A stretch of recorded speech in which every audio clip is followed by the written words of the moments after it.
गुज़श्ता दिन भी हम वालिदैन के हुकूक पर बात कर रहे थे। अल्लाह और अल्लाह के रसूल का फरमान इसके बारे में क्या है।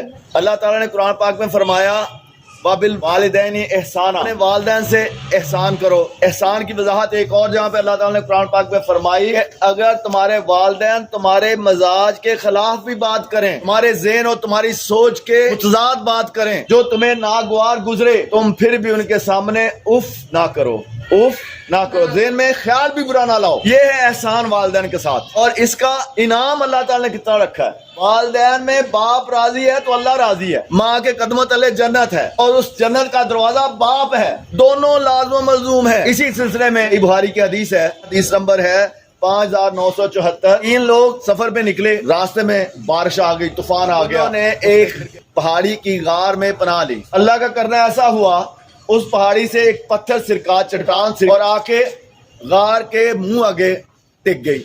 अब परेशान हो गए, ज़ाहिर है अंदर अंधेरा, ऑक्सीजन की कमी, अब मौत नजर आ रही थी। तो तीनों ने आपस में मशवरा किया। बाद ने बात से कहा कि जिंदगी में जो अच्छे काम किए हैं उनका अल्लाह को वास्ता देते हैं, शायद अल्लाह ताला हमारी मुश्किल आसान कर दे।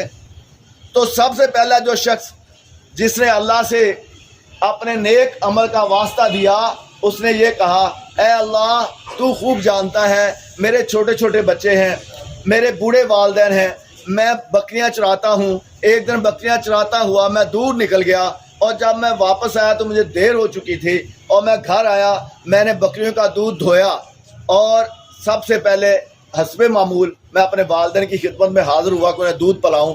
तो देखा दोनों ही मेरे वालिदैन सोए हुए हैं, और मेरे ज़हन ने गौरा ना किया कि मैं उनके आराम में खलल डालूं। लेकिन मेरे बच्चे भी भूख से बिलक रहे थे, मेरे कदमों में लौट रहे थे। अब मेरा दिल नहीं कर रहा था कि मैं अपने वालिदैन को पिलाए बगैर बच्चों को पहले दूध पिलाऊं।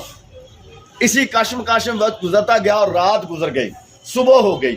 ऐ परवरदिगार, अगर तू इस अमल को अहमियत देता है कि मैं अपने वालिदैन से कितनी मोहब्बत करता हूँ, उनका कितना फर्मा बरदार हूँ, तो ऐ परवरदिगार इस पत्थर को हटा के आसमान दिखा दे। तो अल्लाह ताला ने उस पत्थर को सिरकाया और उन्होंने आसमान को देखा। ये है अजर दुनिया में माँ बाप की खिदमत करने का, माँ बाप का एहतराम करने का, माँ बाप की बात को मानने का, कहना मानने का। और ये हम पर भी लागू होता है, आप पर भी और मुझ पर भी। आपके वालिदैन आपको तैयार करके, यूनिफॉर्म पहना के, खाना खिला के, नाश्ता करा के, किताबें दे के भेजते हैं कि जाओ स्कूल में पढ़ने जाओ, और जो आके स्कूल में पढ़ते हैं वो अपने वालिदैन की फर्मा बरदारी कर रहे हैं। जो आके स्कूल में वक्त ज़ाया करते हैं, वक्त गुजारी करते हैं, वो अपने वालिदैन की नाफरमानी कर रहे हैं। ये आपको अच्छी तरह इल्म है, और आपके रब को भी अच्छी तरह इल्म है। रब के यहाँ अजर भी है, सवाब भी है, रब के यहाँ सजा भी है। अल्लाह ताला मुझे और आप सबको अपने वालिदैन की खिदमत करने की, उनका एहतराम करने की, उनका कहना मानने की तौफीक अता फरमाए। वमा अलैना इल्लल बलागुल मुबीन।